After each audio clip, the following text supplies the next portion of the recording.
Olá, bom dia, boa tarde, boa noite.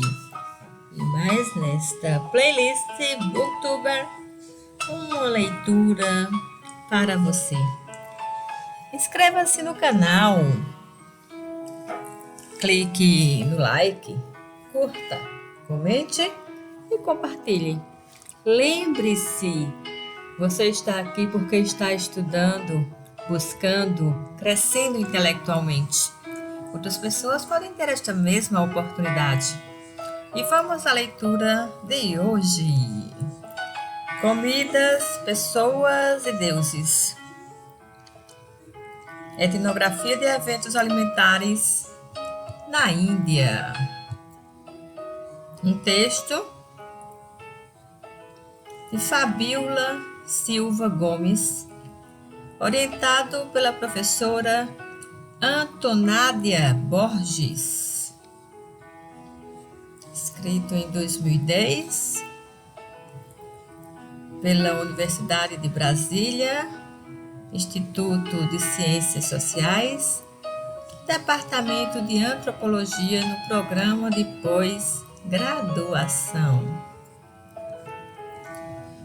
Nós estaremos fazendo a leitura da parte 2 desta dissertação.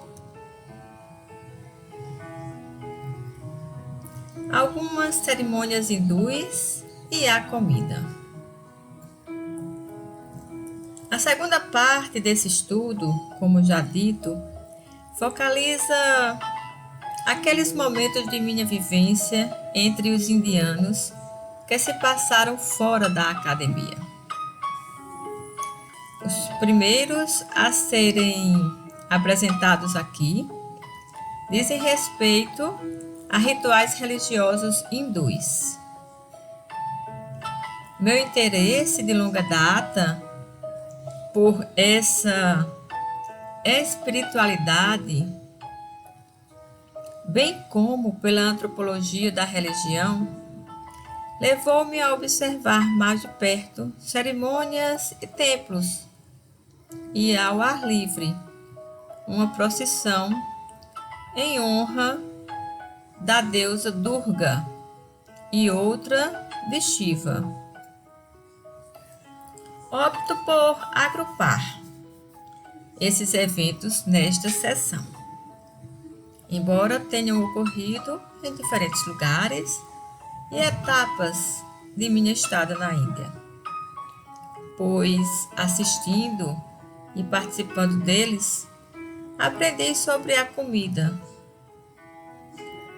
e como a comida é parte imprescindível dos rituais religiosos hindus. Nenhum daqueles aos quais estive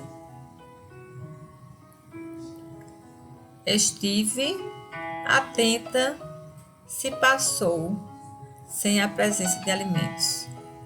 Nenhum daqueles eventos em que estive atenta se passou sem a presença de alimentos. No templo de Ganesha, os 2 primeiros eventos puderam ser observados quando ainda trabalhava no Central for Development Studies, CDS, em Trivandrum. Todos os dias, ao final da tarde, voltava do CDS, cuja biblioteca fechava às 5 horas da tarde, caminhando pela avenida que passa em frente ao Medical College Hospital. E vai dar na Rua do Ruby Arena Hotel, onde me hospedei por exatas 3 semanas. Tendo chegado no dia 17 de janeiro e partido em 7 de fevereiro. Numa dessas caminhadas diárias, já perto do hotel, parei para ouvir os sinos que soavam no interior de um templo dedicado a Ganesha, que eu adentrara logo em meus primeiros dias naquela cidade. Diferentemente do dia em que o conheci, o templo agora estava repleto de pessoas em seu interior. O som dos sinos podia ser ouvido ainda no quarteirão de baixo ao do templo. Deteve-me por um momento do outro lado da rua, observando a movimentação, e finalmente decidi ir até lá. Do lado esquerdo do templo havia uma barraquinha permanente vendendo flores, do mesmo modo que em Kolkata elas estavam geralmente presentes, próximas aos oratórios pelas ruas, já que é um costume presentear os deuses hindus com guirlandas de flores. À entrada, inúmeros pares de sapatos estavam depositados pelo chão. Tanto esse quanto o outro templo que ficava no caminho para o CDS não eram muito grandes. Devia haver umas 50 pessoas dentro dele no momento da cerimônia. Ambos eram pintados de azul, com várias outras cores aparecendo nas imagens que adornavam suas fachadas. Perguntei a uma moça que estava prestes a entrar no templo se também poderia fazê-lo.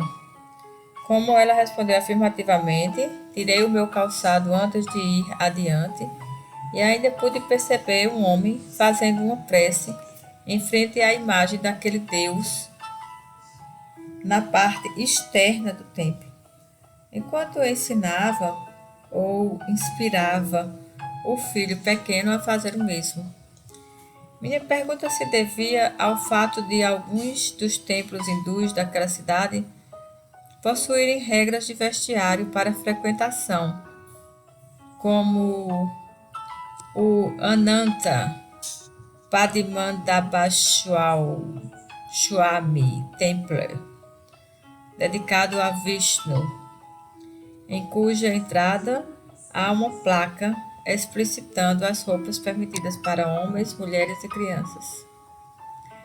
Esse último é um templo muito maior, com uma gopura, construção arquitetônica bastante encontrada na região sul do país, que consiste de uma espécie de torre ornada em toda a sua extensão com símbolos hindus.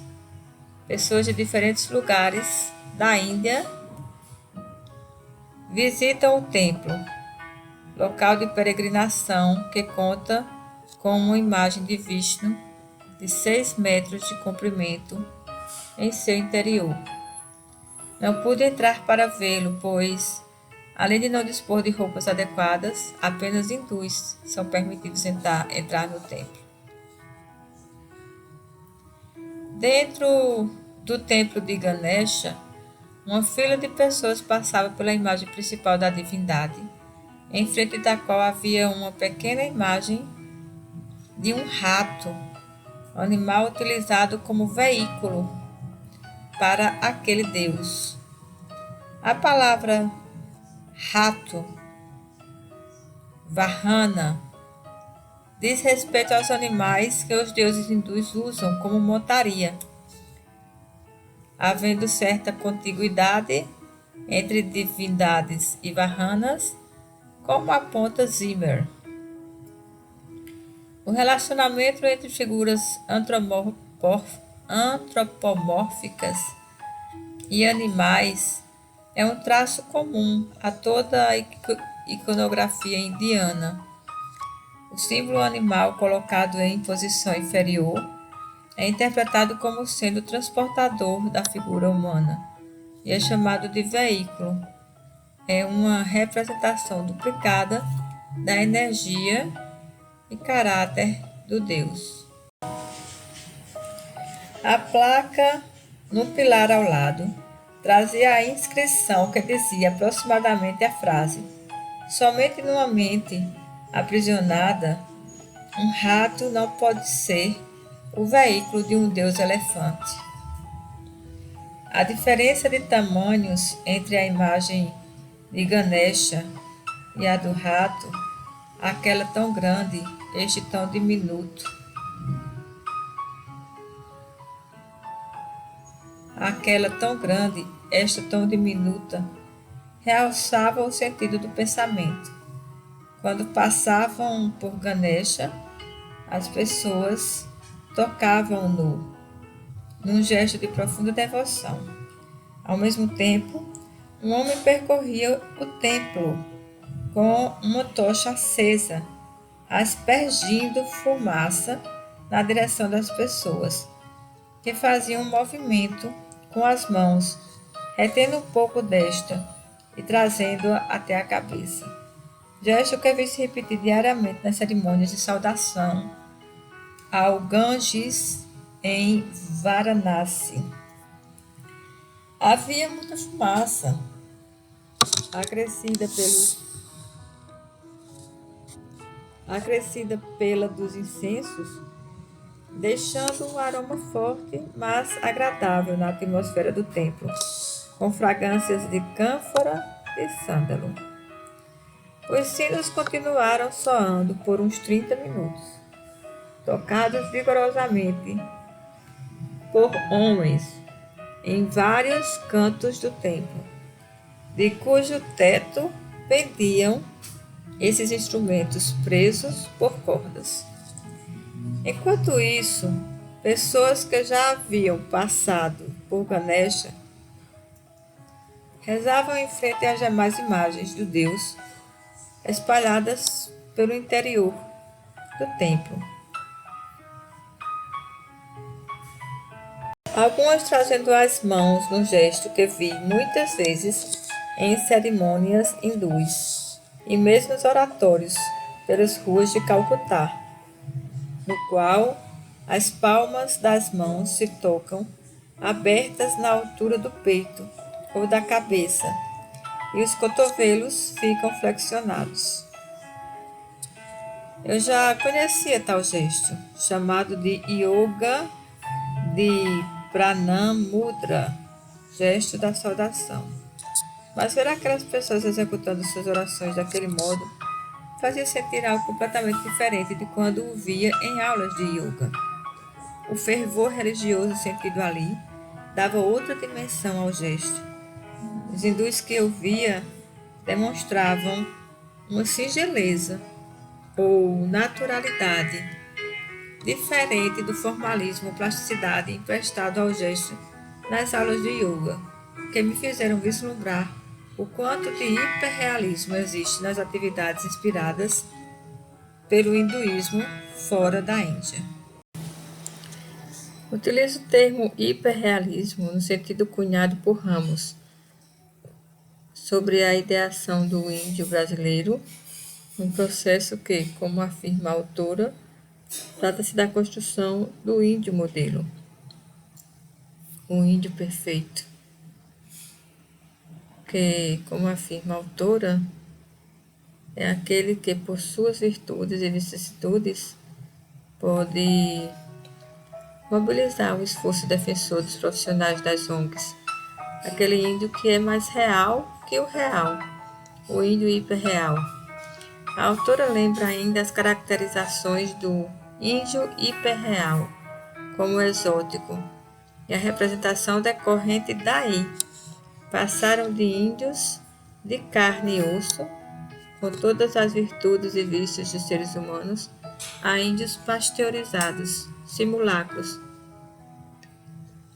bodiradianos.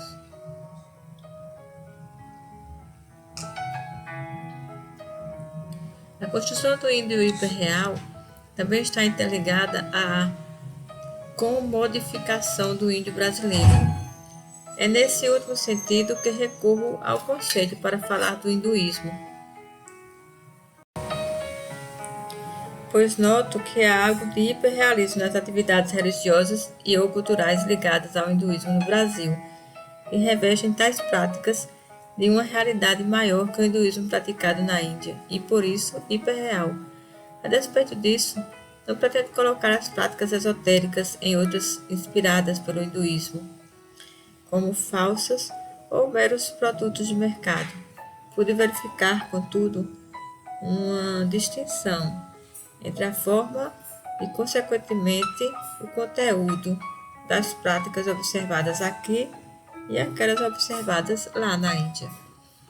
Um rapaz estava por perto e perguntei a ele se aquela cerimônia era por uma data especial ou comemoração, e respondeu-me que era realizada diariamente, 2 vezes ao dia, às 6 horas da manhã e às 6 horas da tarde.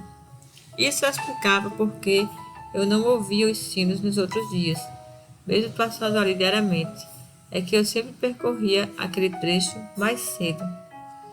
Nesse dia, eu havia parado numa loja de informática para comprar alguns CDs nos quais gravava as fotos tiradas de páginas de livros durante o dia na biblioteca, o que me fizera alcançar o local do templo mais tarde que o horário habitual.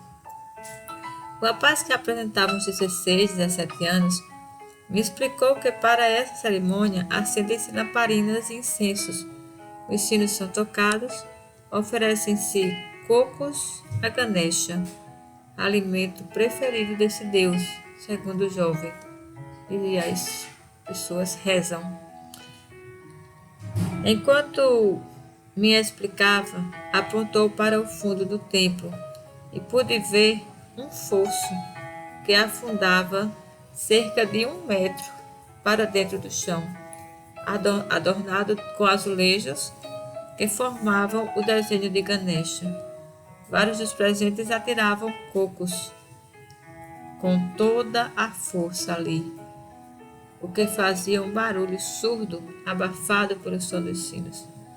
O rapaz esclareceu, dizendo que era preciso que os cocos fossem quebrados para permitir a Ganesha comer a polpa do fruto. Tanaka menciona que a atitude de quebrar os cocos em rituais hindus faz alusão aos sacrifícios de sangue. O formato do fruto possivelmente representaria cabeças. Traz a mesma proposição quanto a isso. Esse ponto de vista não invalida ou exclui a informação dada pelo rapaz no templo, uma vez que condiz com a colaborada e atenciosa preparação dos alimentos, e com a certeza de que o Deus ali presente irá nutrir-se do alimento ofertado. Adicionalmente, aponta-se o fato de as oferendas alimentares aos deuses serem também símbolos destes na iconografia hindu, como diz Ferro-Luz.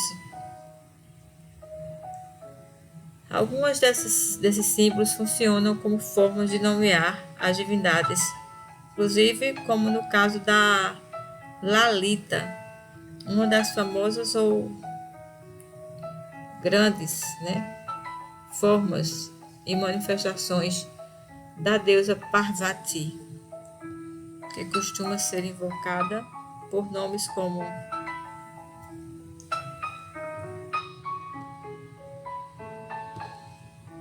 consoante a fala do jovem, com quem conservava no templo a imagem de Ganesha, no pôster que trouxe comigo de Trivandrum, traz um prato de frutas, dentre as quais se destaca o coco aberto, bem como o prato de Modaka, citado também, que leva coco ralado em receita, além de açúcar, manteiga e leite, e farinha de arroz. O Modaka, conforme pude averiguar, é preparado em dias festivos como o Ganesha Chaturthi, festival anual que referencia esse deus.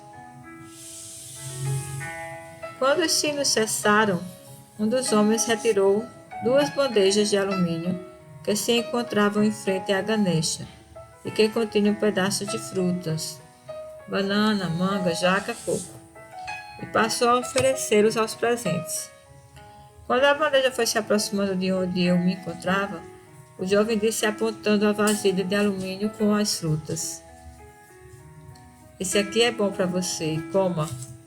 Então retirei da bandeja uma fatia de manga e comi, enquanto o jovem fazia o mesmo.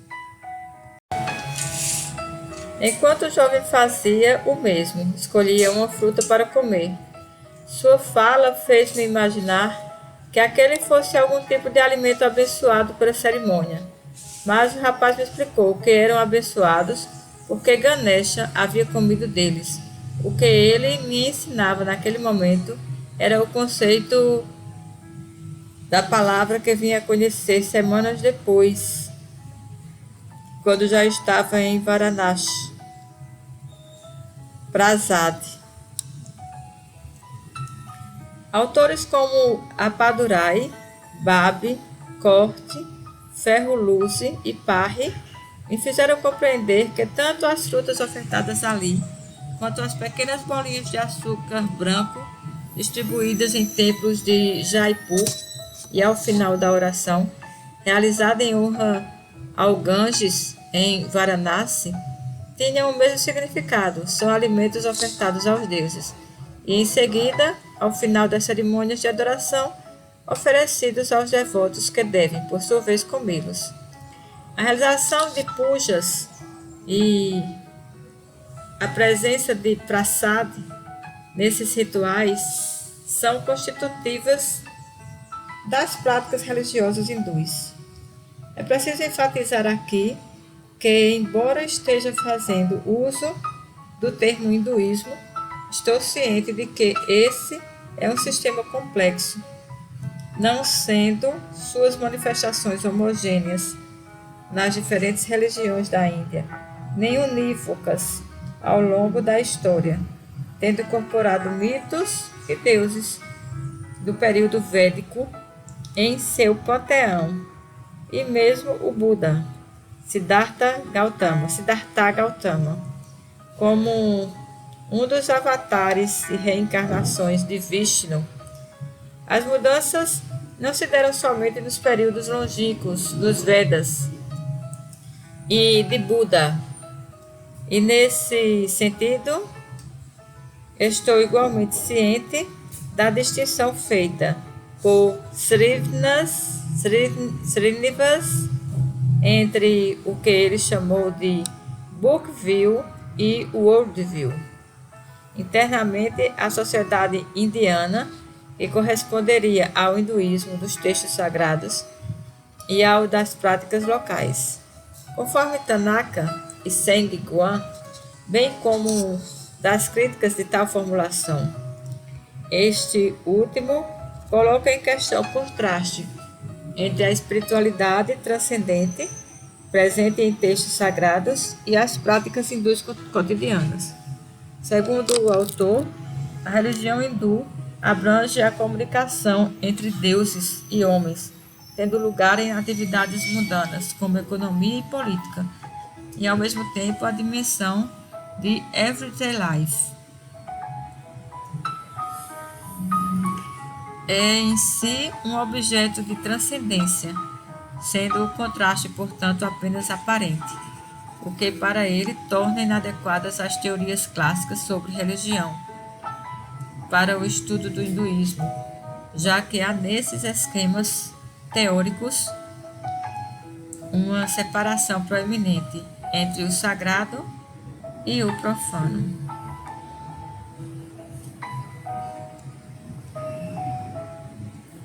É tomando a direção apontada por Tanaka que apresento a descrição etnográfica das cerimônias de que participei e faço referências a autores que escrevem sobre tais rituais, ancorados em pesquisas etnográficas de longo termo.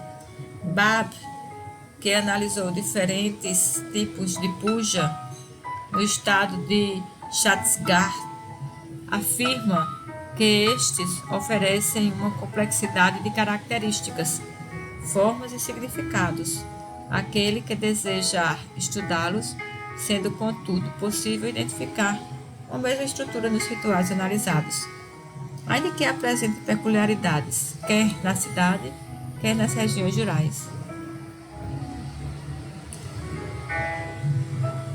Em seu estudo, o autor aponta componentes que sempre estão presentes nos rituais analisados. É sobre a relação entre as pessoas e seus deuses, mediada pela comida, que desejo me deter. Em minha pesquisa de graduação, encontrei uma relevância semelhante na preparação e distribuição da comida no ciclo da festa do Divino Espírito Santo, em Pirenópolis.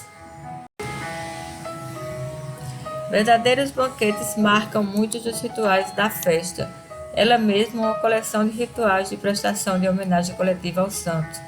Segundo Brandão, embora mais frugal, a refeição de Ganesha parece-me tem seu significado muito próximo ao das comidas ofertadas e recebidas na festa do Divino. Nos meses que antecedem a comemoração, realizada sempre em maio, as folias do Divino contam com almoços, jantares e cafés e culminam com uma entrega de folia do Divino.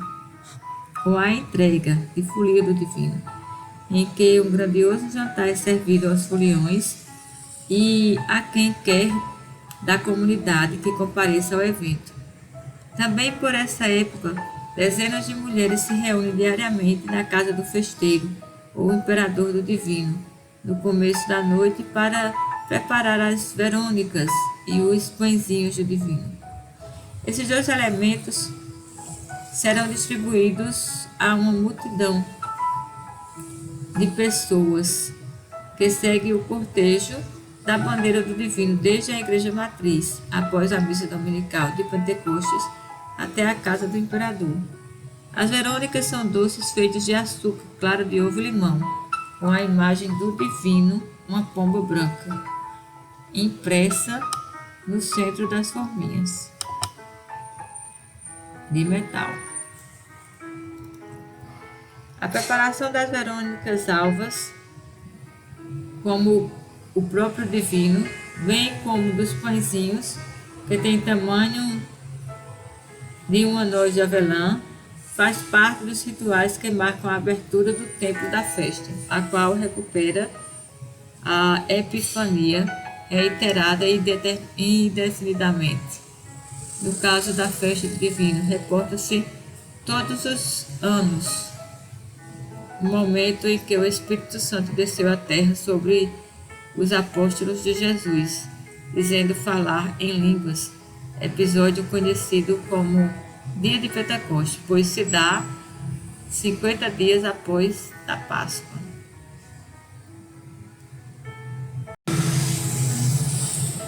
Assim como diziam os pirenopolinos, festa do Divino não acontece sem as verônicas. Cerimônias hindus em Trivandrum não acontecem sem Prasar. As verônicas fazem parte do circuito da dádiva, que permeia toda a festa do Divino. Os ingredientes são doados por pessoas de toda a comunidade católica da cidade, podendo ser a aquisição daqueles complementada pela arrecadação das folias do Divino, e a retribuição será feita à comunidade no domingo de Pentecostes, quando serão entregues ao lado dos pãezinhos do Divino, os quais muitas pessoas comem ali mesmo, lembrando de guardar um deles consigo em casa, na bolsa ou em local apropriado, pois se acredita que protegem e dão sorte a seus detentores. A dádiva nas trocas alimentares envolve não só a comunidade, mas o santo reverenciado na festa. É com ele que se estabelece a comunicação, motivo substancial da festa. O meio que provê tal comunicação nas festas populares dos santos, como aponta Couto sobre a festa do Rosário em Minas Gerais, é a comida. Não basta comparecer a um café, almoço, jantar, É preciso nutrir-se de todo o alimento que é oferecido. O alimento oferecido deve conter algo em si, veículo da força espiritual e religiosa. O alimento funciona como unificador das trocas entre as diferentes categorias sociais que participam da festa, incluindo aí Virgem do Rosário. O mesmo é verdadeiro para o caso hindu. Acresce que, para estes, a produção da comida é já fruto da cooperação entre deuses e homens. A comunicação é efetiva no caso da festa do divino, porque há algo do divino, quer nas Verônicas, quer nos pãezinhos, o que se evidencia pelo pedido de alguns devotos de levar uma Verônica ou pão do divino para outra pessoa que não pudera estar ali, mas que receberia dessa forma aquele alimento tocado pelo santo. As Verônicas, sobretudo por conterem o divino, eram alvo de muitos pedidos desse tipo. Levar uma Verônica para alguém, nesse caso, correspondia a levar o divino até aquela pessoa. Não é, portanto, com surpresa. A presença do divino na comida, no templo, é uma certeza, assim como a do divino na festa, ambas expressas por meio da comida. Mas enquanto a obrigatoriedade das Verônicas está ligada ao fato de que os devotos devem recebê-las no fim da festa, as cerimônias induzem a obrigação a alimentar os deuses, o que faz emergir outro aspecto a observar.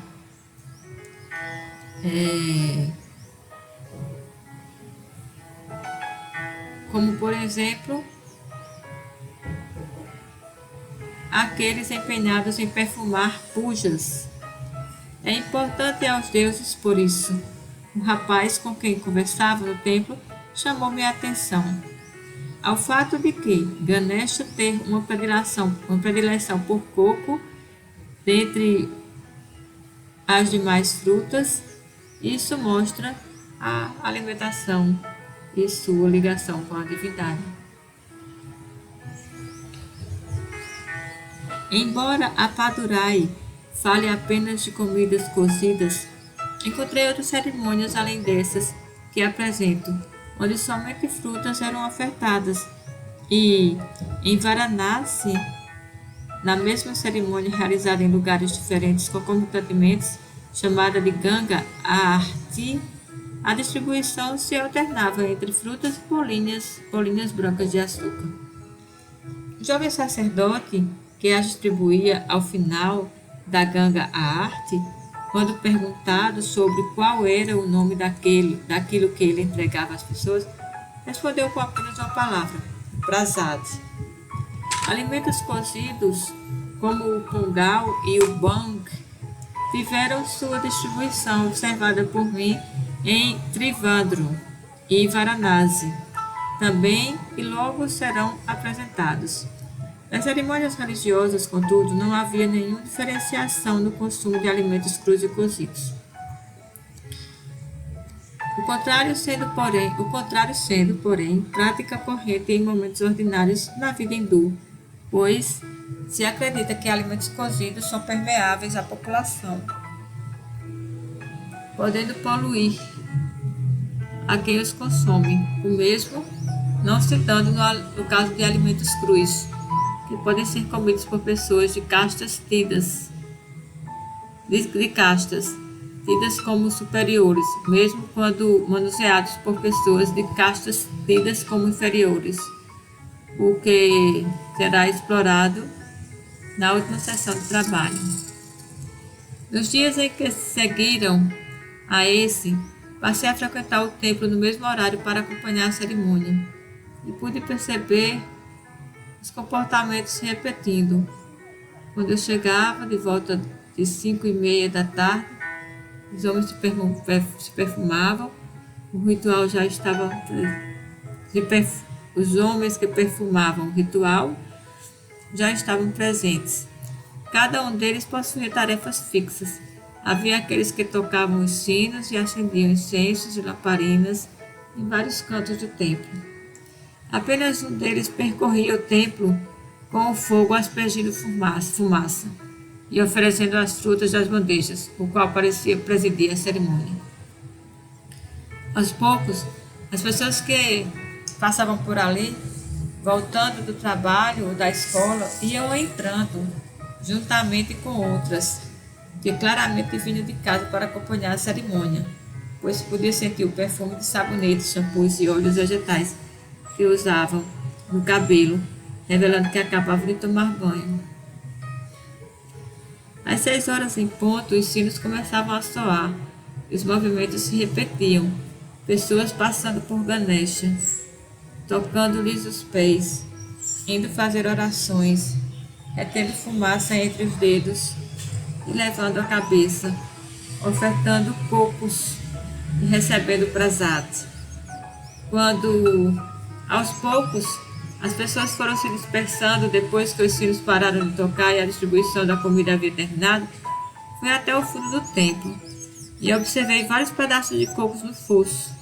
E outros dias, acompanhando a cerimônia, pude ver que após alguns minutos um homem passava a recolhê-los, de modo que o local estivesse sempre limpo e pronto para as oferendas destinadas a Ganesha. Todo o barulho e a movimentação da cerimônia diferiam em muito da visão que eu tinha do que seria o ritual hindu ou indiano, como se costumava dizer no Brasil, em referência a algo hindu, generalizando a população daquele país. Nada nos mantras suaves e gestos meticulosos que eu via e ouvia em escolas de yoga, em shows de Teatro Nacional do Brasil ou em vídeos de Ravi Shankar estava presente ali. A espiritualidade hindu vista do Brasil, por exemplo, por mim, conformada pelas aulas de yoga e pela leitura de livros de Prabhupada e Osho, por exemplo, parecia só ser possível na presença de comportamentos ascéticos rígidos, silêncio profundo e meditativo, ou mantras de melodia tranquila e calma, que não condiziam com o que eu vi. Ver pessoas no templo, oratório, escadarias do rio Ganges era muito mais como ver os devotos do divino rezando seus terços e novenas ou reverenciando a bandeira do divino com folias. O que eu estou dizendo é que, não obstante a existência das práticas que constavam em meu imaginário sobre a espiritualidade hindu, há muito mais que isso na forma como as pessoas vivenciam sua religiosidade, mais que gestos e sons.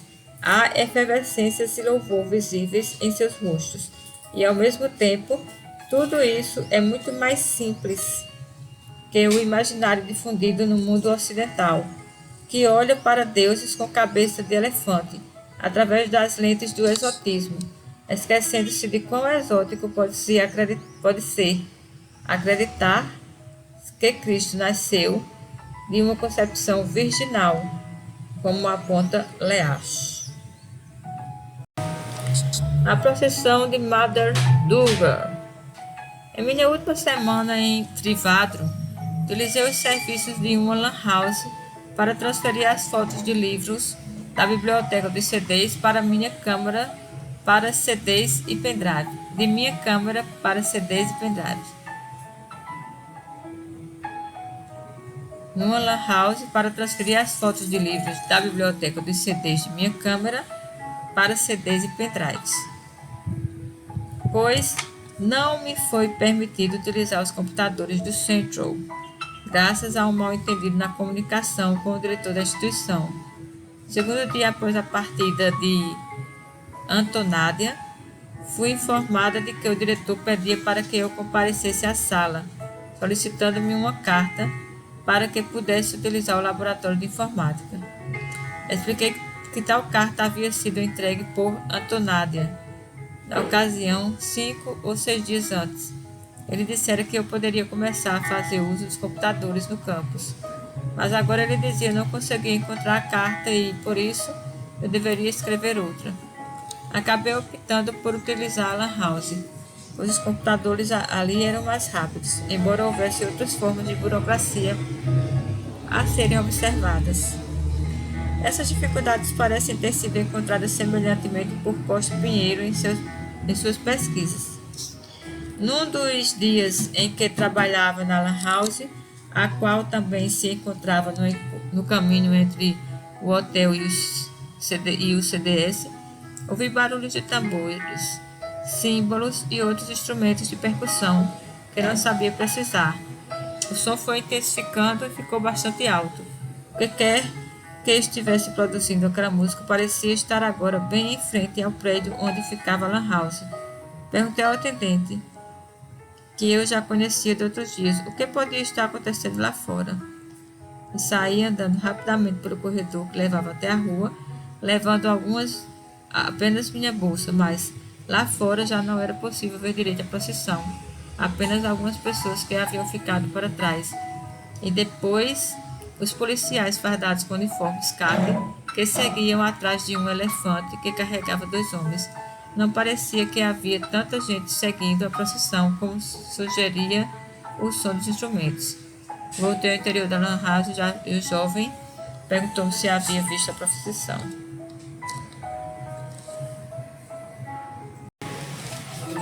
Uns 40 minutos haviam se passado desde que a procissão subira a avenida, e como se fosse mais de 6 horas, o rapaz me disse que precisava fechar dentro em pouco. Finalizei o que eu estava fazendo, paguei a ele o que devia e quando estava assinando o livro de registros de usuário, para o qual se anota o nome do cliente e o número de algum documento de identidade, o passaporte, no meu caso, comecei a ouvir o barulho da procissão novamente. O rapaz se levantou e também foi saindo comigo para ver. A essa hora, eu era a última cliente ali. Lá fora vislumbrei vários meninos que vinham andando à frente da banda musical. Quase no local onde eu me encontrava, fizeram uma pausa. Os garotos que tomavam a frente da procissão ficaram dançando e pulando ante a banda, cujos membros trajavam dhotis brancos, também chamados de mundu em Malayalam, sem qualquer roupa ou tecido da cintura para cima, a não ser uma faixa azul que prendia os instrumentos em seus ombros. Logo continuaram andando, e então vi várias meninas pequenas com roupas de seda coloridas, maquiadas de batom, lápis de olho e bindis, com adereços que desciam dos cabelos até o rosto. Traziam entre as mãos uma espécie de bastão enfeitado com folhas e flores. Atrás delas vinham moças sustentando bandejas de alumínio na altura do peito, em que pesavam frutas, cocos e bananas, incensos e uma espécie de lamparina ou luminária com uma pequena chama acesa.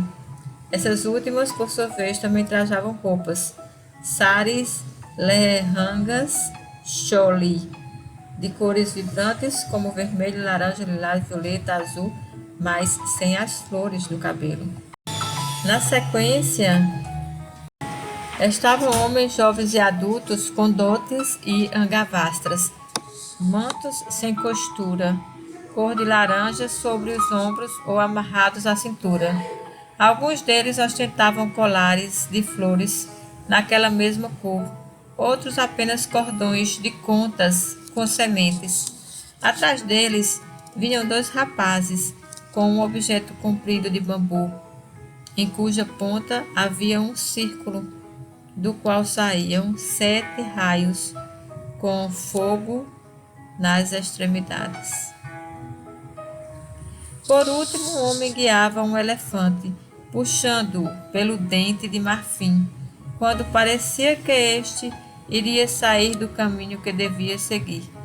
Em cima do animal estavam 2 homens com um guarda-sol vermelho. Na face do elefante havia uma espécie de máscara dourada presa ao pescoço, cheia de flores, e que ia até acima de sua cabeça. Do meio das flores emergia uma imagem, uma face também dourada, com o calor de frutas parecidas com laranjas ao seu redor. Vendo a procissão passar, chamou-me a atenção a separação bem marcada entre os sexos, com grupos de meninas, meninos, moças, rapazes, mulheres e homens. Essa era uma característica de muitos lugares que eu vi pelas ruas de Trivandrum, como escolas de yoga e clínicas de medicina Ayurveda. Vide a placa localizada à entrada de uma delas, na qual se pode ler seções separadas para mulheres e homens. Atrás de todas essas pessoas vinha uma pequena multidão aumentada desde o momento em que a procissão subira a avenida. Despedi-me do amigo da Lan House e fui descendo a avenida atrás da procissão. Como eu, outras pessoas iam se juntando ao cortejo, fazendo aumentar a turba que o seguia. Continuamos descendo a Uluru até perto de onde eu virava para pegar outra rua que saía no CDS.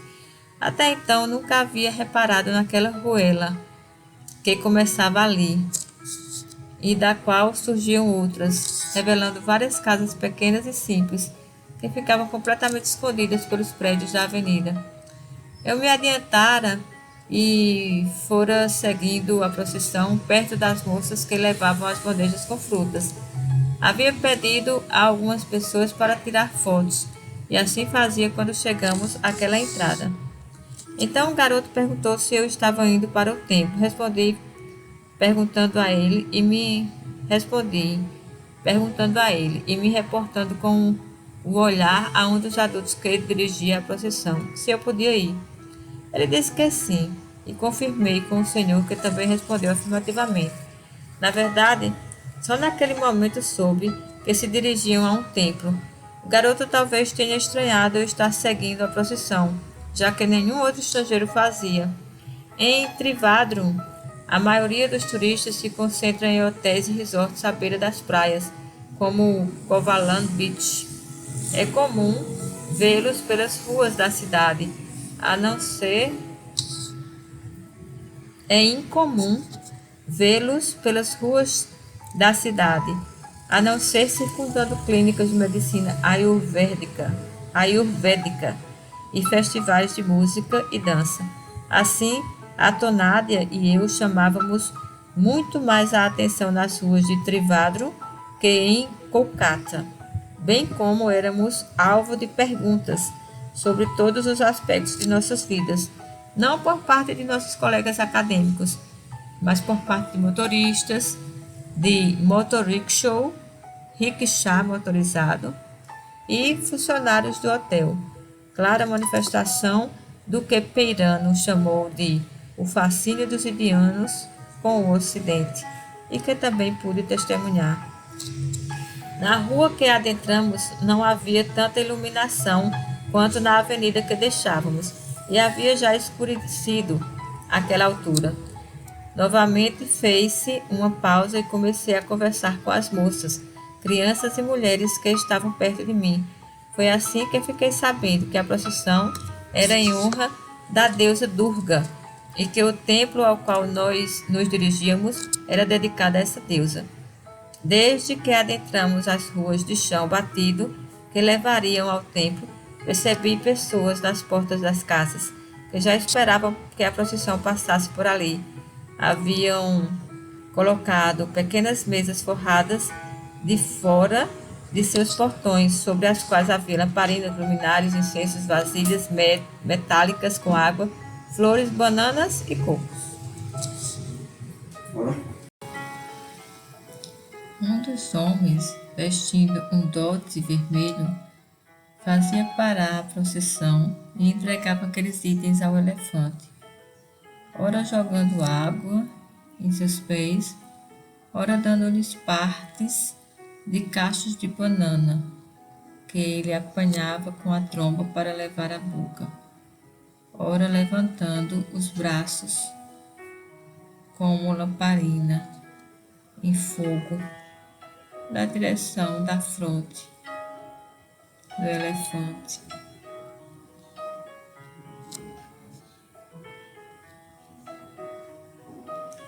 Quando perguntei a uma das moças se ele estava oferecendo aquelas coisas ao elefante, ela esclarecedora disse: Não, não, não é para o elefante, é para a divindade Durga.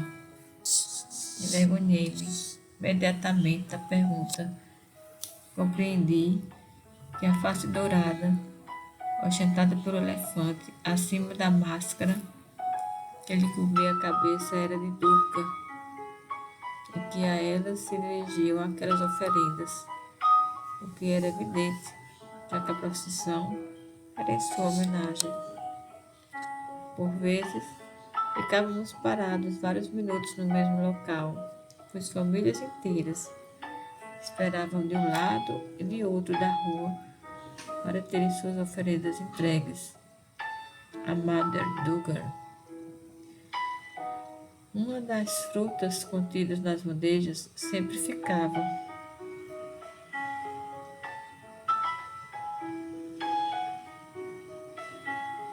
pois também seriam consumidas como prasad pelos doadores. Os instrumentos não deixavam de ser tocados.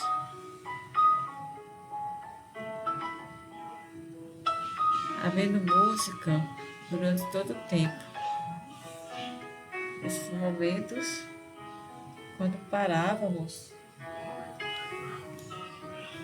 os garotos e os jovens que acompanhavam a procissão dançavam e pulavam, movimentando-se sem parar. As meninas e moças continuavam imóveis, apenas ajeitando as bandejas.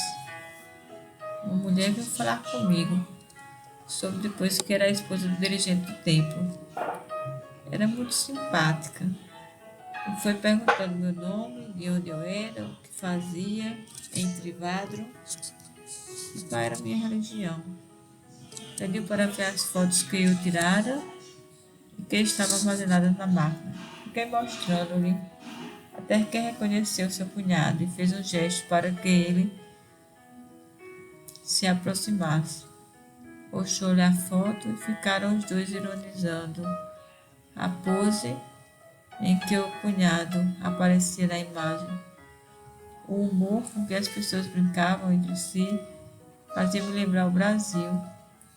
Os indianos e indianas que conheci faziam piadas com a quantidade de pessoas nas ruas, com o número de procissões, com as poses para as fotos, com os diferentes sotaques de um estado em relação ao outro, etc.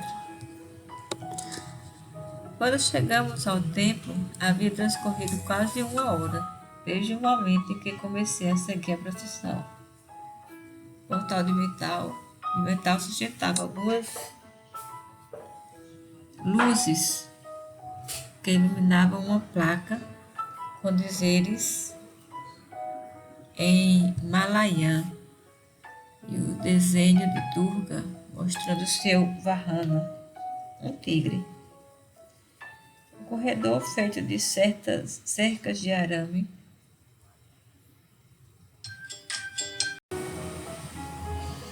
de um lado e de outro do portal levava até a entrada do templo. Algumas lâmpadas coloridas estavam fixadas às cercas. Olhei para cima e vi fios presos, desde o portal até a entrada do templo, que sustentavam cordões, com flores brancas cobrindo o corredor. A banda se deteve ali um instante e os jovens se reuniram à entrada daquele corredor dançarino, com mais entusiasmo que antes. As mulheres, crianças, moças e senhoras e os homens mais velhos já passaram aquele alvoroço e foram para a entrada do templo. Segui aquelas pessoas, conversando com algumas das moças e mulheres, dentre elas a esposa do dirigente do templo. Foi quando se apresentaram. O marido se chamava Keradi Rajan e a esposa Vimala. Rajan usava um dote vermelho que o distinguia dos outros homens. Era ele quem estava fazendo a entrega das oferendas a Durga. Lá de dentro saíam pessoas com bandejas de alumínio repletas de frutas e porções de arroz, envoltas em pacotinhos de folhas verdes. Acho que foram servir lá fora, porque o templo era muito pequeno para tantas pessoas. Bimala pegou 2 pacotinhos verdes e entregou-me um. Comi o arroz cozido com açúcar e cardamomo.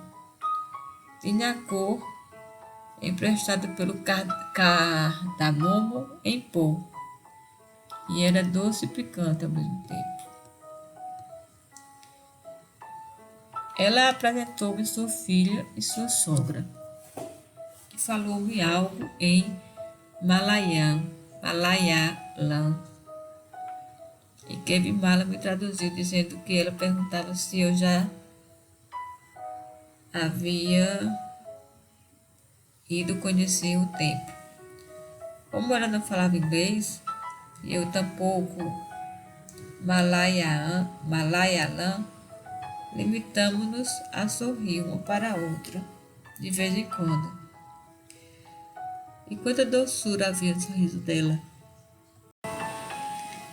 Finalmente me puxou pelo braço e foi mostrar um anexo ao templo com altares para outras divindades. Fiquei olhando os deuses que eu não conhecia, cobertos de flores e com bandejas de frutas abaixo das imagens. Bimala, Rajan e outras pessoas vieram também até ali. Perguntei se poderia fotografar os altares e era o que eu fazia quando Rajan disse algo em Malayalam, filho. Malayalam, a filha. E que entendi apenas quando esta voltou com o pongal, nome do arroz servido nos cones de folhas, e com fatias de banana no prato. Eu não queria mais comer, mas não havia como recusar. Comi a banana e fiquei enrolando com o pongal nas mãos, comendo praticamente um grão de arroz de cada vez, enquanto conversávamos. Quando eu disse que não havia reconhecido Durga na frente do elefante, Bimala contou-me que essa deusa teve 9 formas, que são conhecidas como Navadurga, palavra em que o prefixo Nava significa o número 9.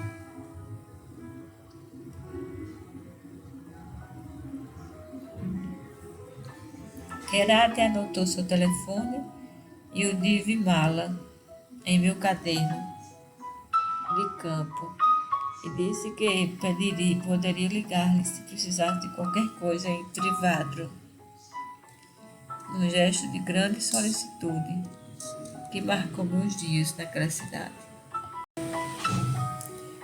Varanasi, Ganga, Aarti e Shivaratri. Kashi, Varanasi e Banaras são denominações de diferentes períodos de governo para uma mesma cidade localizada ao norte da Índia, no estado de Uttar Pradesh.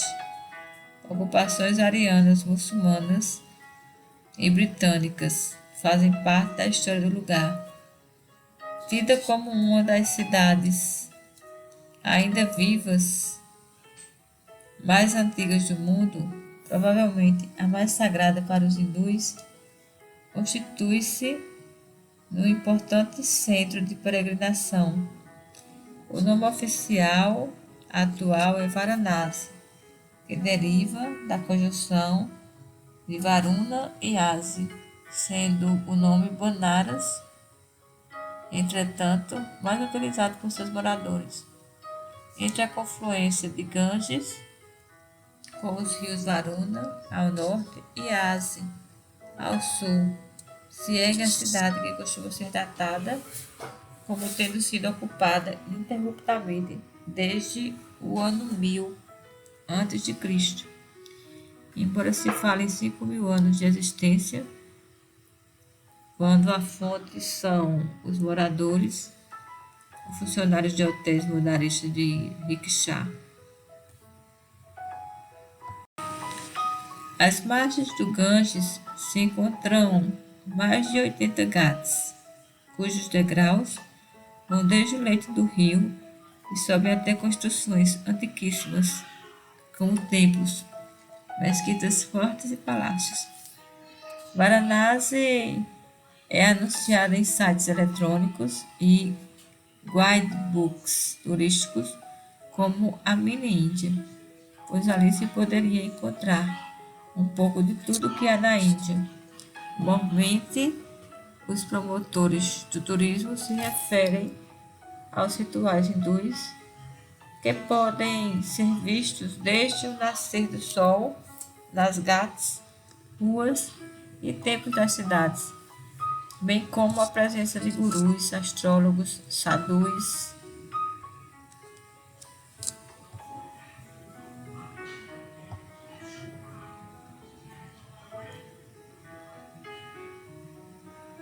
Escolas de música clássica indiana, de sânscrito e de yoga.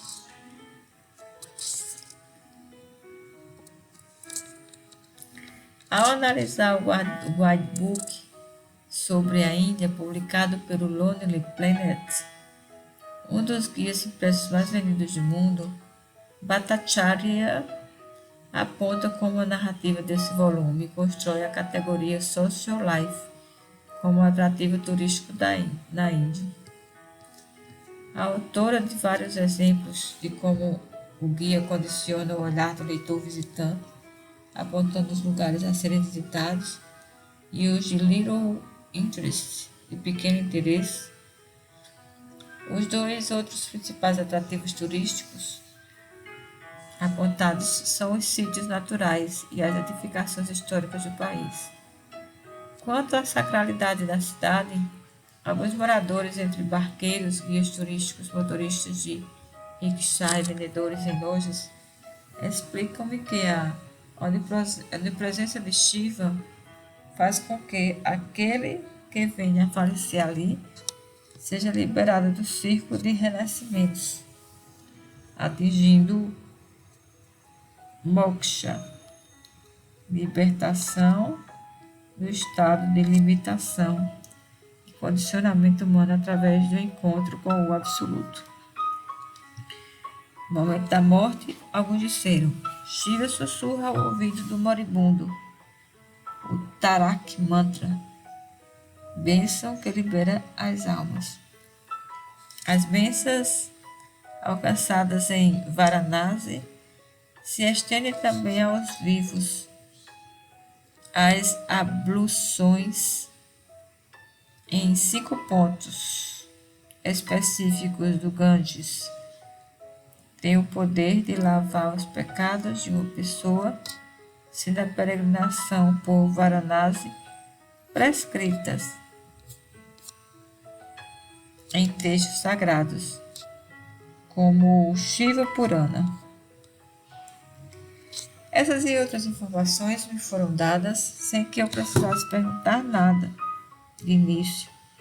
Os prestadores de serviço que trabalham atendendo turistas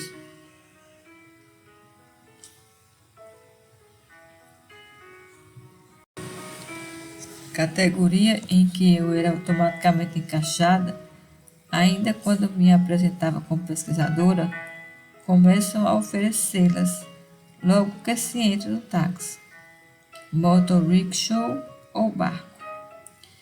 Muitos profissionais do transporte, em cidades com grande fluxo de turistas, como Agra, Jaipur e Varanasi, costumam trabalhar adicionalmente como guias turísticos informais e talvez por isso forneçam muitas informações aos passageiros, como a origem do nome da cidade, alguns dos mitos hindus relacionados a ela e o motivo pelo qual se cremam os corpos, no caso de Varanasi. Vários são os rituais diários realizados na cidade, dentre pujas, banhos de purificação, peregrinação pelos pontos específicos da cidade que devem ser visitados, cremações e cerimônias funerárias. Dedicarei, entretanto, minha atenção a dois deles, para os efeitos desta dissertação: a cerimônia de devoção aos Ganges, que acontece ao pôr do sol, e a procissão do festival Shivaratri, Noite de Shiva, que, como o próprio nome indica, é realizado em honra a Shiva. Antes de mais nada, é preciso dizer que em Varanasi descobri que o Ganges, um rio que eu sempre ouvi dizer ser sagrado, é mais que isso. Trata-se, na verdade, de uma divindade feminina, como explicou o taxista que me levou da estação de trem até o hotel, logo que cheguei à cidade. Segundo o mito, Ganga desceu da morada dos deuses para lavar os pecados dos homens, com a ajuda de Shiva, que permitiu à deusa escorrer uma torrente de água por seus longos cabelos, formando um rio que corre desde Himalaia até a Baía de Bengala. As atividades no rio não se restringem às abluções marítimas. Andando pelas gais, é possível vislumbrar passeios de barcos em que cinzas são aspergidas, banhos com sabonete, shampoo e a lavagem de roupas que são postas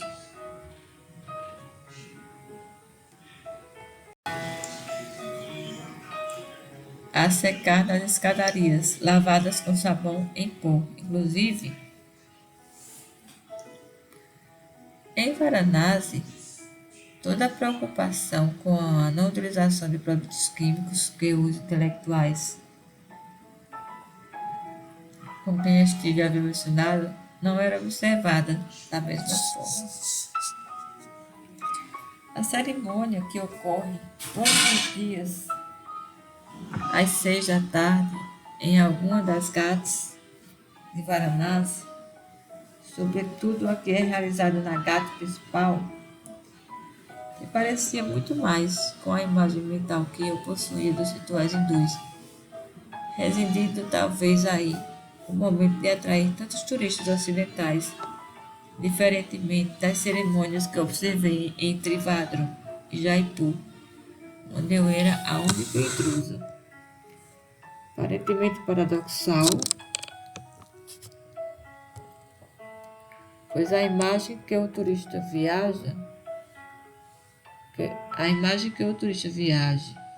em busca do inusitado e do exótico, à procura daquilo de que, de certa forma, já se conhece, pode ser entendida e se lembramos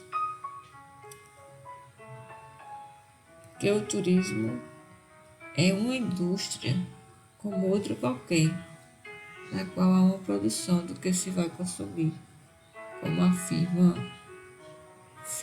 Freire Medeiros. Diferentes autores já mencionaram o fato de que o turismo se afirma não só como fenômeno de consumo, mas simplesmente como fenômeno de produção. A mensagem utilizada para promover o produto turístico ajuda a construí-lo como tal. O produto oferecido é um ideário, um conjunto de bens simbólicos fabricados pelos agentes promotores e pela linguagem mediática. A própria escolha de um determinado destino está baseada em uma antecipação da experiência, que se constitui em diálogo de imagens do local veiculadas em diversos produtos culturais, imagens que criam uma moldura interpretativa e comportamental para o turista. Para começar, vamos olhar e falar sobre os trajes usados pelos sacerdotes que realizam a cerimônia, consistentes de dotes e camisas de seda de cor branca e alaranjada, respectivamente. Pela música devocional, com citar e tábua, a exceção de arte coincide ao menos principal com o repertório imagético difundido no Ocidente pelo seu grau Swami Prabhupada, pelo citarista Ravi Shankar e até pelos Beatles e seu guru Maharishi Mahesh, entre outros. Agora, aí também houvesse toques de sinos, mantras de melodia suave eram entoados desde o início do ritual. Igualmente leves eram os momentos da coreografia executada com precisão e delicadeza, que se inicia com o som de toques de búzios soprados pelos jardins brahmanis. Em seguida, incensos, flores e fogo são oferecidos um de cada vez, fazendo-se gestos nas 4 direções cardeais com varetas de incenso, lamparinas incandescentes e uma espécie de espanador contendo penas de pavão, começando sempre em direção de Ganges. O fogo das lamparinas contém ghee e óleo de cânfora, deixando o ar o olor dessa essência vegetal. Grande multidão acompanha a cerimônia e a adoração de Mahaganga, Mãe Ganges, incluindo peregrinos hindus de diferentes regiões do país, os quais chegam à cidade todos os dias em grupos de excursão, moradores e turistas estrangeiros. A gá principal é de longe a mais apinhada de assistentes, tendo as escadarias, os balcões de hotéis em volta e o próprio rio, que fica repleto de barcos ocupados por centenas de pessoas todos os dias em que estive lá, totalizando 2 semanas de observação.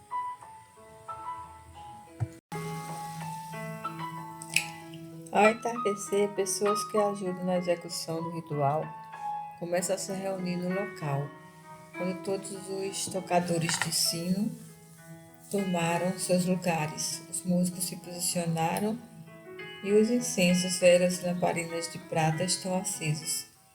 Os sacerdotes sobem em pequenas plataformas de madeira e entoam o sopro de búzios, que dá início e também finaliza a cerimônia. Algumas vezes, a cerimônia aconteceu com som mecânico, em substituição aos músicos, mas, ao menos, símbolos e um pequeno tambor estavam sempre presentes. Durante cerca de 50 minutos em que acontece o ritual, crianças e mulheres andam de um lado para outro do ghat, vendendo pequenos pratinhos de papel alumínio e cestinhas de folhas com flores e uma vela para serem ofertados a Mahaganga no rio. Ao final, no arte, a maior parte da multidão se apresenta diante dos sacerdotes, que distribuem bolinhos brancos de açúcar como prasad.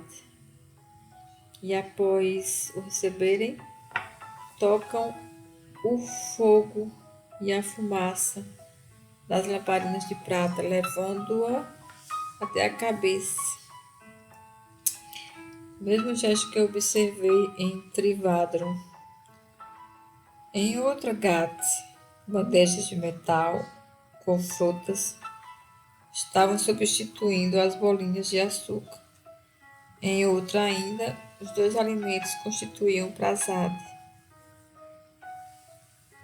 Como em Trivandrum, esse era um momento importante da cerimônia, que os devotos esperavam pelas bênçãos em forma de alimento e não saindo dali sem recebê-las. Por último, as pessoas vão até a margem do rio, acendem a pequena vela da cestinha de flores e a oferecem a Maha-Ganga fazendo orações. As orações em todos os lugares que presenciei são feitas em silêncio, podendo o observador depreendê-las apenas dos gestos e expressões faciais do devoto, como as mãos de Pranam Madra e os olhos fechados. A maioria dos turistas não vai até os sacerdotes receber prasad. Poucos o fazem, mas compram contudo as cestinhas de flores que depositam no rio. Em Varanasi, pude observar também muitas oferendas alimentares, distribuições de prasad no Shivaratri,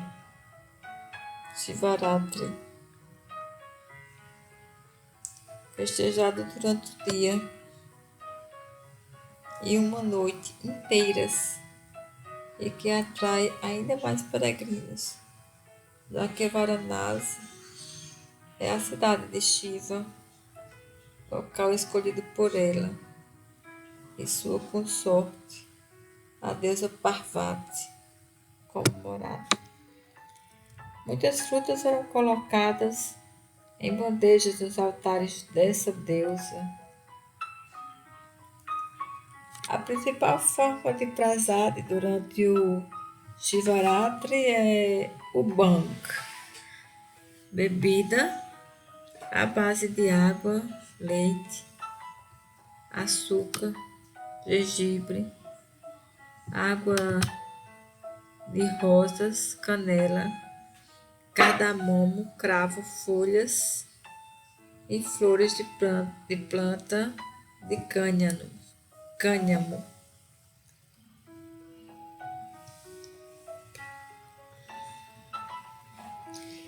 Um dia estava voltando de Sarnath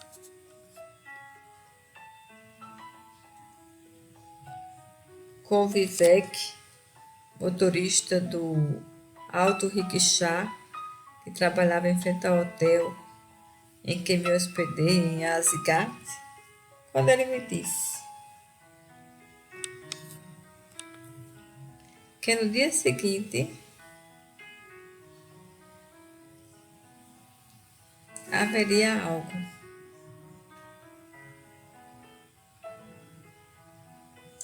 Um festival Shivaratri. Tudo aconteceu, contudo, não voltei a ver Vivek. Quando saí pela manhã, ele não se encontrava em frente ao hotel, onde sempre costumava estar, andando pelas ghats. Pude observar grandes filas na entrada de alguns templos. A cidade estava mais agitada. Além dos milhares de peregrinos que realizavam suas obrigações com as orações para com Shiva, moradores também se deslocavam para os templos, locais por onde Lord Shiva teria deixado seus vestígios, como a linga, assentada no poço no interior de Vishwanath. Temple, ou Golden Temple, assim chamado graças aos 750 quilos de ouro que recobrem sua cúpula. As línguas e imagens de Shiva nos templos, pelas ruas e ghats, recebiam oferendas de flores, cocos e folhas e frutos de Belstri, uma árvore sagrada cujos frutos e folhas agradam a esse Deus. As lingas eram também lavadas com água do Ganges, levada até elas em vasilhas de cobre ou em garrafas plásticas.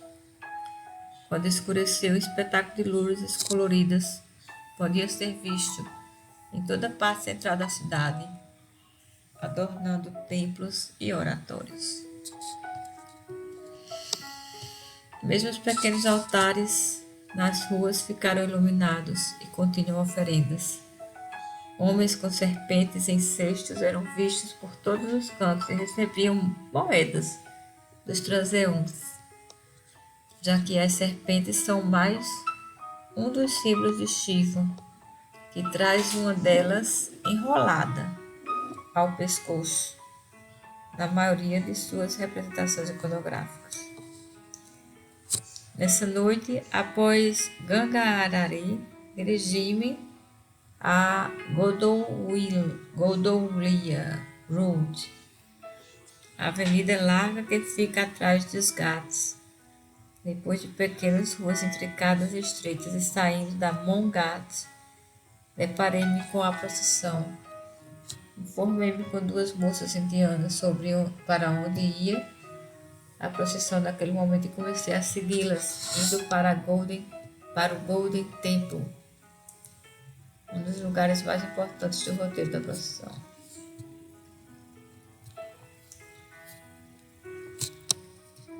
O cortejo contava com um elefante, andores com imagens lindas e pessoas vestidas de Shiva, cavalos que levavam crianças vestidas de outros deuses, pessoas carregando bolos de casamento de plástico, iluminados por lâmpadas coloridas, cuja presença se explica pela ocasião ser também uma celebração ao casamento de Shiva e Parvati.